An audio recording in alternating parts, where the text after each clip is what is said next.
Dear students and dear friends, स्वागत है अपने चैनल पॉलिटिकल साइंस एसबीएम में। प्यारे छात्रों, पुराने क्वेश्चन पेपर सॉल्व करने के क्रम में आज हम सॉल्व करते हैं बीई फर्स्ट सेमेस्टर सोशियोलॉजी का first paper SOC 101।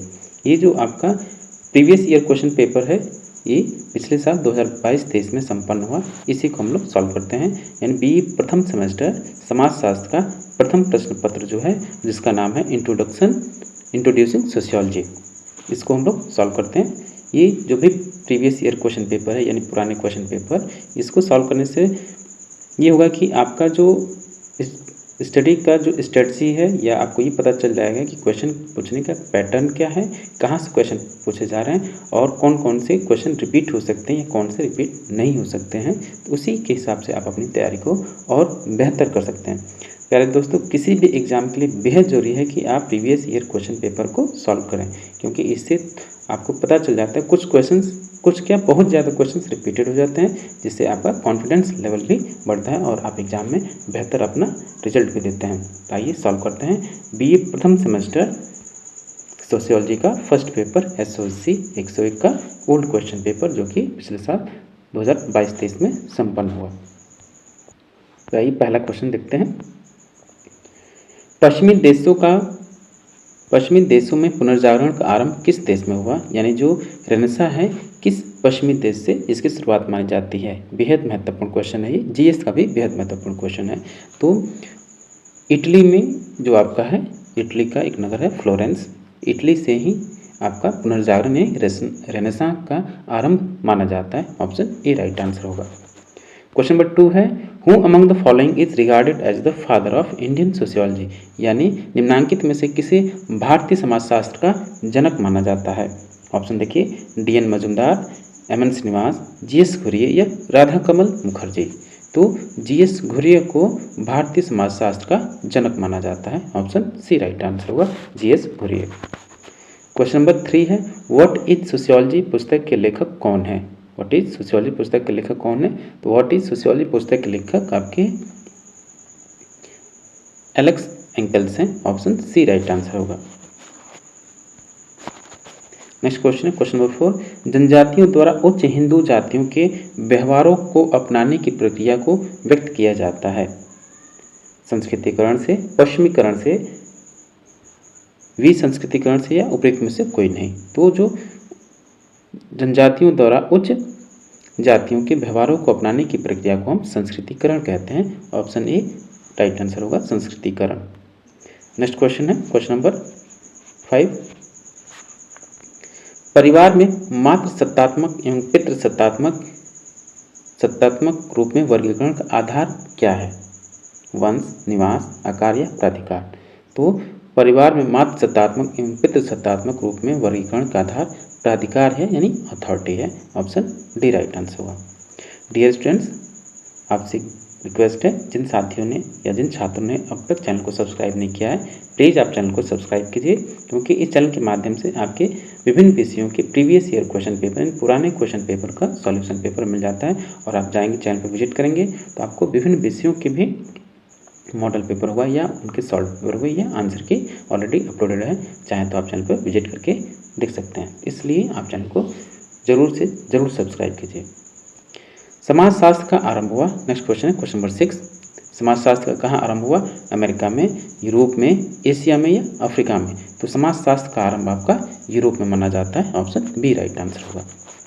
Next question है क्वेश्चन नंबर 7, निम्नलिखित में से कौन भारतीय समाजशास्त्री नहीं है? यानी M N Srinivas, S C Dube, MacIver और आंद्रे बेते। तो आपके मैकाइवर जो है भारतीय समाजशास्त्री नहीं है। तो ऑप्शन सी राइट आंसर होगा, मैकाइवर। क्वेश्चन नंबर 8 है, वैज्ञानिक प्रवृत्ति पाई जाती है? किसमें वैज्ञानिक प्रवृत्ति पाई जाती है? पक्षपातपूर्ण अवलोकन में, तटस्थ अवलोकन में, ए और बी दोनों में, या उपयुक्त में से कोई नहीं? तो वैज्ञानिक जो आपकी प्रवृत्ति है तटस्थ अवलोकन में पाई जाती है। ऑप्शन बी राइट आंसर होगा। नेक्स्ट क्वेश्चन है क्वेश्चन नंबर 9, समाजशास्त्र के प्रादुर्भाव के लिए कौन सी मुख्य घटना उत्तरदायी है? फ्रांस की क्रांति, औद्योगिक क्रांति, प्रथम विश्व युद्ध या ए और बी दोनों?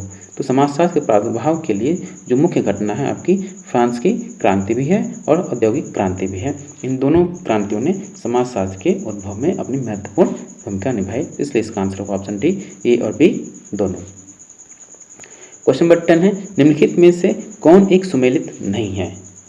तो सोसाइटी एवं मैकाइवर पेज ये सुमेलित है। सोसाइटी की जो पुस्तक उसकी रचना मैकाइवर पेज ने किया। Invitation to sociology Peter Berger ये भी सुमेलित है। कल्चरल सोशियोलॉजी गिलिन एवं गिलिन ये भी सोशियोलॉजी है, ये भी सुमेलित है।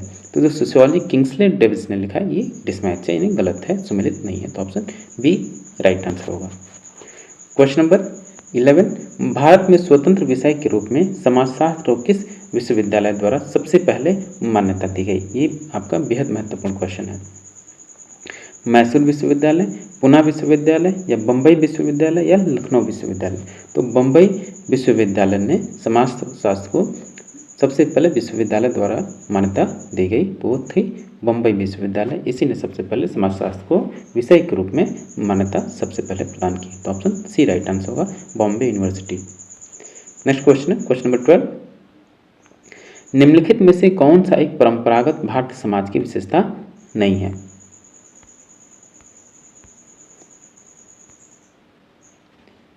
ऑप्शन देखिए, जजमान प्रथा ये परंपरागत विशेषता है, संस्कार प्रणाली भी परंपरागत है और वंशानुगत पेशा भी परंपरागत भारतीय समाज की विशेषता है, परंतु समरूपता ही आधुनिक है, प्राचीन परंपरागत नहीं है। तो इसलिए डी इसका राइट आंसर होगा। क्वेश्चन नंबर 13 है, निम्नांकित में से किसने सबसे पहले भारतीय समाजशास्त्र को विकसित करने में अपना योगदान दिया? तो जीएस घुरिये ने सबसे पहले भारतीय समाजशास्त्र को विकसित करने में अपना महत्वपूर्ण योगदान दिया। Option C G S Ghurye. Question number 14 है, ब्रिटिश काल में सबसे पहले किसके द्वारा भारत में प्रजाति आधार पर जातियों और जनजातियों का अध्ययन किया गया? Henry man, Max Muller, Herbert Risley या रॉबर्ट रेडफील्ड? तो हर्बर्ट रिजले के द्वारा सबसे पहले भारत में प्रजाति आधार पर जातियों का और जनजातियों का अध्ययन किया गया। ऑप्शन सी राइट आंसर होगा, हर्बर्ट रिजले। नेक्स्ट क्वेश्चन है क्वेश्चन नंबर 15। क्वेश्चन नंबर 15 है, औद्योगिक क्रांति की विशेषता थी, यानी औद्योगिक क्रांति कौन कौन सी विशेषताएं थी? तो ऑप्शन देखिए, तकनीकी उन्नति, नगरों में प्रवास, खराब स्वच्छता एवं गंदगी की सामान्यता या प्रयुक्त सभी? तो औद्योगिक क्रांति की जो विशेषता थी, एक तो उसमें औद्योगिक क्रांति के परिणाम स्वरूप तकनीकी उन्नति हुई, नगरों में प्रवास भी हुआ और खराब स्वच्छता एवं गंदगी की समानता। ये जैसे जैसे जैसे आपका अर्बनाइजेशन या नगरीकरण होगा तो ये स्वच्छता भी कम, उसमें गिरावट आती है और गंदगी में वृद्धि भी होती है। तो इसलिए इसका आंसर ऑप्शन डी होगा, उपयुक्त सभी। नेक्स्ट क्वेश्चन है क्वेश्चन नंबर 16, निम्नांकित में से कौन सा एक कथन सही है?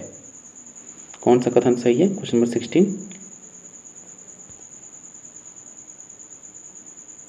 तो इसमें जो कथन है कि एम.एस. राव ग्रामीण समाजशास्त्री हैं, ये आपका कथन सही है। ऑप्शन बी राइट आंसर होगा।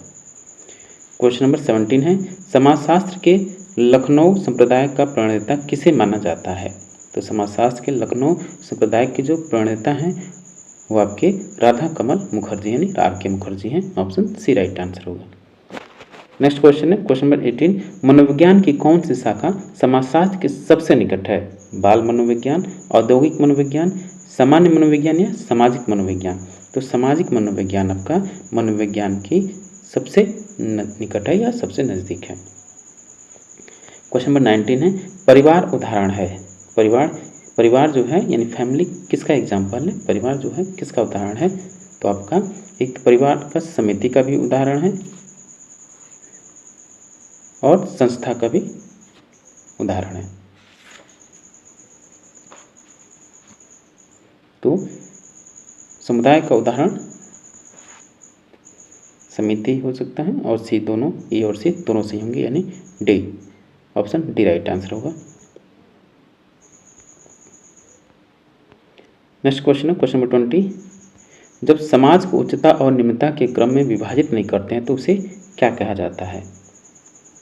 तो उसको हम विभेदीकरण बोलते हैं। ऑप्शन डी राइट आंसर होगा। Question number 21, the structure of Indian society then and now पुस्तक किसने लिखी है? S C Dube, S P Nagendra, A M Shah या इनमें से कोई नहीं। तो the structure of Indian society then and now पुस्तक के लेखक आपके ए एम शाह हैं। ऑप्शन सी राइट आंसर होगा। क्वेश्चन नंबर 22 है, सर्वप्रथम समाजशास्त्र के लिए अगस्त कांट ने किस शब्द का प्रयोग किया? तो अगस्त कांट ने समाजशास्त्र के लिए सबसे पहले जो शब्द प्रयोग किया वो सामाजिक भौतिकी था, सोशल फिजिक्स था। ऑप्शन सी राइट आंसर होगा। क्वेश्चन नंबर 23 है, निम्नलिखित में से कौन सा एक सामाजिक संबंध निर्धारित करता है? कौन सा एक सामाजिक संबंध निर्धारित करता है? अधिक सामाजिक निकटता या उच्च भौगोलिक दूरी या आमने सामने संबंध या पारस्परिक जागरूकता? तो पारस्परिक जागरूकता सामाजिक संबंध निर्धारित करता है। ऑप्शन डी राइट आंसर होगा, म्यूचुअल अवेयरनेस। क्वेश्चन नंबर 24 है, समाज की भाषा में गांव क्या है? समाज की भाषा में गांव क्या है? समाज, संगठन, समिति या समुदाय? तो समाजशास्त्र की भाषा में गांव समुदाय है। ऑप्शन डी राइट आंसर होगा। क्वेश्चन नंबर 25, निम्नलिखित में से कौन हिस्ट्री ऑफ ह्यूमन मैरिज नामक पुस्तक के लेखक हैं?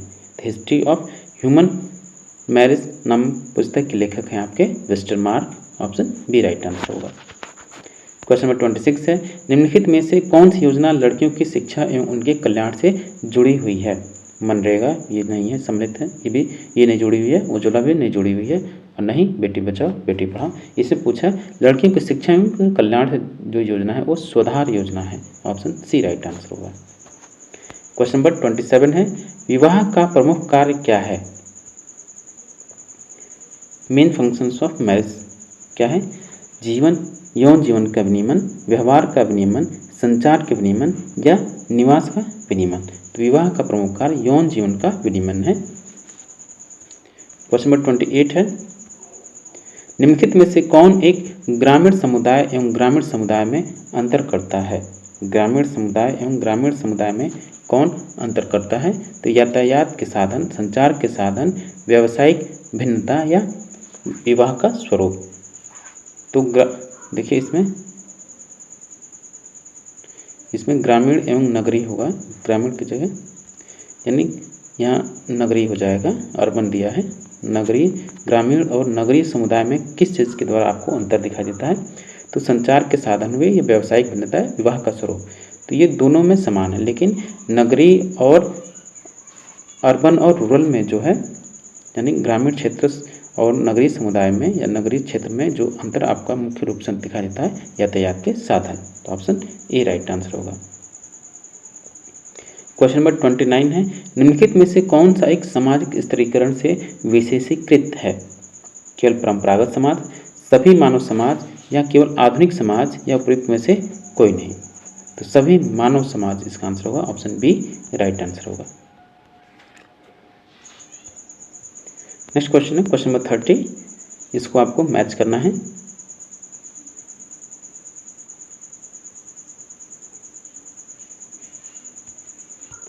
मैच कीजिए। तो एक तरफ आपके राइटर हैं, एक तरफ बुक है, उनसे संबंधित उनके राइटर हैं। तो भारतीय ग्राम यानी इंडियन विलेज जो पुस्तक उसके लेखक एस सी दुबे हैं, सही है। Social change in modern Indian M N. Srinivas, ये भी सही है। Modernization of Indian tradition by Yogendra Singh, ये इस पुस्तक के लेखक हैं।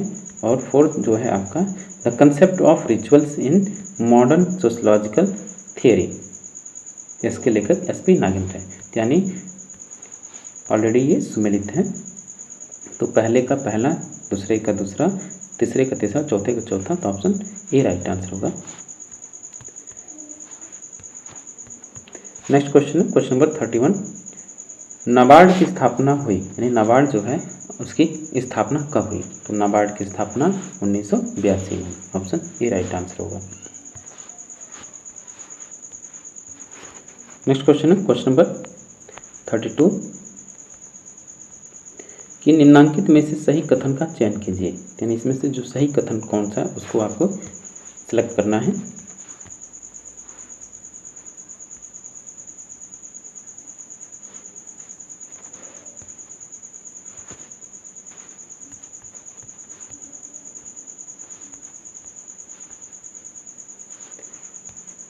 सही कथन जो है आपका इसमें वो है आपका ऑप्शन नंबर सी कि सामाजिक मानव शास्त्र वह विज्ञान है जो मानव की उत्पत्ति का वर्णन करता है। ऑप्शन सी राइट आंसर होगा। नेक्स्ट क्वेश्चन है क्वेश्चन नंबर 33। उत्तर प्रदेश के निम्नलिखित विश्वविद्यालयों में से किसमें समाजशास्त्र का पठन पाठन सबसे पहले प्रारंभ हुआ? तो उत्तर प्रदेश का जो आपका लखनऊ विश्वविद्यालय, लखनऊ यूनिवर्सिटी है, इसमें सबसे पहले समाजशास्त्र का पठन पाठन आरंभ हुआ। ऑप्शन बी राइट आंसर होगा। सॉरी। क्वेश्चन नंबर 34 है, यह किसने कहा कि समाजशास्त्र दर्शन के विकास में प्रत्यक्ष योगदान कर सकता है? बर्टमोर, मैनहाइम, दुर्खीम या एमएन श्रीनिवास? तो इसका आंसर होगा option C Durkheim. Question number 35 है, गोरखपुर विश्वविद्यालय में समाजशास्त्र विभाग कब स्थापित हुआ? 1955, 1956, 1958 या 1960? तो गोरखपुर यूनिवर्सिटी में समाजशास्त्र का जो विभाग है 1958 में स्थापित हुआ। क्वेश्चन नंबर 36, फ्रांस की क्रांति कब घटित हुई? फ्रांस की क्रांति आपकी 1789 में घटित हुई। क्वेश्चन नंबर 37 है, कौन से समाजशास्त्री गोरखपुर विश्वविद्यालय के समाजशास्त्र विभाग से संबंधित हैं? तो आपके एसपी नागेंद्र जो हैं गोरखपुर यूनिवर्सिटी से संबंधित हैं। क्वेश्चन नंबर 38, समाजशास्त्र तथा अर्थशास्त्र में किस विषय का सामान्य रूप से अध्ययन किया जाता है? तो श्रम कानून का सोशियोलॉजी में भी और इकोनॉमिक्स में भी समान रूप से अध्ययन किया जाता है सामान्य रूप से। तो ऑप्शन डी राइट आंसर होगा, लेबर लॉज यानी श्रम कानून। क्वेश्चन नंबर 39 है, लेबर वेलफेयर इन इंडिया पुस्तक के लेखक कौन है? देखिए ये क्वेश्चन आपका सही तो है लेकिन ऑप्शन इसमें चारों गलत हैं, तो इसको छोड़ दीजिए। क्वेश्चन नंबर 40, निम्नलिखित में से कौन समाजशास्त्र तथा सामाजिक मानवशास्त्र दोनों की विषय वस्तु के अंतर्गत आते हैं? नातेदारी संबंध, सामाजिक संरचना, संस्कृति या उपरोक्त सभी? तो इसका आंसर होगा ऑप्शन डी उपरोक्त सभी, ऑल ऑफ द अबव। तो डियर स्टूडेंट, ये था आपका बीए फर्स्ट सेमेस्टर सोशियोलॉजी यानी समाजशास्त्र का प्रथम प्रश्न पत्र एसओसी 101 जिसको हमने सॉल्व किया। और ये जो आपका क्वेश्चन पेपर है पिछले साल 2022-23 का है जो एग्जाम हुआ उसी को हमने सॉल्व किए। और ये क्वेश्चन पेपर आपके आगामी एग्जाम के लिए बेहद महत्वपूर्ण है क्योंकि मोस्टली क्वेश्चंस रिपीट हो जाते हैं। तो आप इसको अच्छे से पढ़िए, ध्यान से पढ़िए ताकि आपके एग्जाम में बेहतर मार्क्स आ सकें। मिलते हैं आपसे नेक्स्ट वीडियो में। Thank you for watching.